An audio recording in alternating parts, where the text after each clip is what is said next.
Hello, boys and girls. So today we're going to be reading a nonfiction book, and I'm going to be reading you a book about caves. So in Kentucky, we have one of the longest cave systems in the world, which is the Mammoth Cave system. All right, so let's read about caves. Have you ever explored a cave? People like to explore caves both for fun and to learn things about our world. Exploring a cave is called caving, potholing, or spelunking.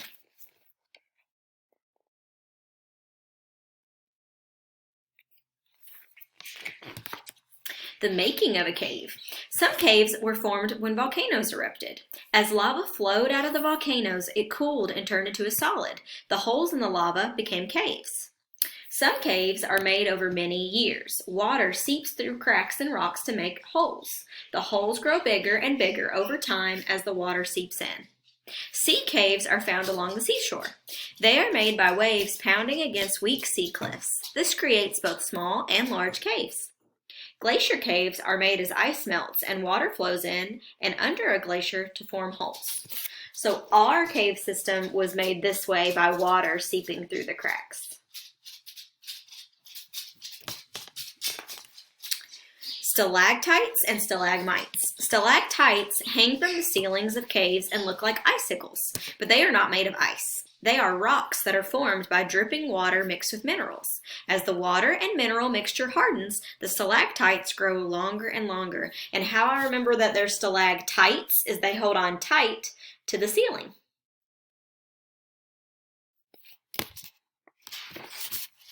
Stalagmites are pointed rocks that stick up from the floor of a cave. They are formed as the water and minerals drip from the top of the cave and make piles. So I remember that they're stalagmites because they might reach the top of the cave eventually. So these are the stalagmites, stalactites. Stalactites hold on tight to the ceiling. Stalagmites might reach the ceiling. A home for people. Would you like to live in a cave? People have used caves as homes for thousands of years. Caves give people a warm, dry place to sleep. Caves are cool in the summer and warm in the winter. So caves pretty much stay the same temperature year round. Cave animals. Caves provide a good home for many animals. A cave can give shelter from the sun on a hot day. It can give shelter from the wind and snow on cold days.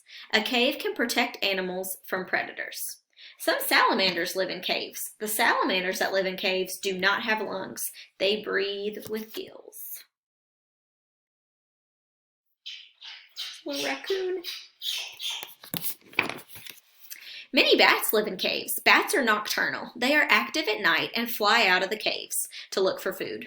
When the sun rises, the bats return to the caves to sleep. When bats rest, they hook their feet into cracks in the ceiling of caves and hang upside down. Caves give bats a safe place to sleep during the daytime. In caves, bats are hidden from their predators.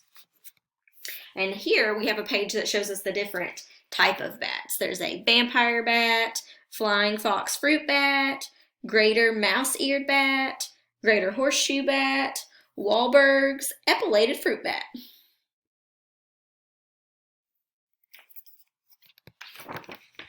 Cave safety. Exploring, hiking, and climbing in caves is called caving. Caving can be dangerous. You should never go into a cave alone.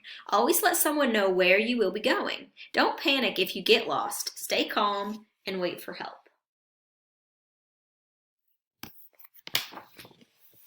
Preserving the caves. It is important to take care of caves because they are a home for many animals. Caves also help scientists learn more about our Earth. If something is damaged in a cave, it can take thousands of years to grow back. If you visit a cave, you should not touch or take anything. Looks like she's meditating in the cave. All right. And then at the end, we have our glossary with some of the words that we learned in our index. Okay, I hope that you all enjoyed that story about caves and you learned a little bit of something about caves. If I was summarizing it, I would probably look at my headings and tell one thing about each section. So I would tell maybe the ways that a cave was made, what caves do for us, and why they're important. That's what I would write if I was writing my summary.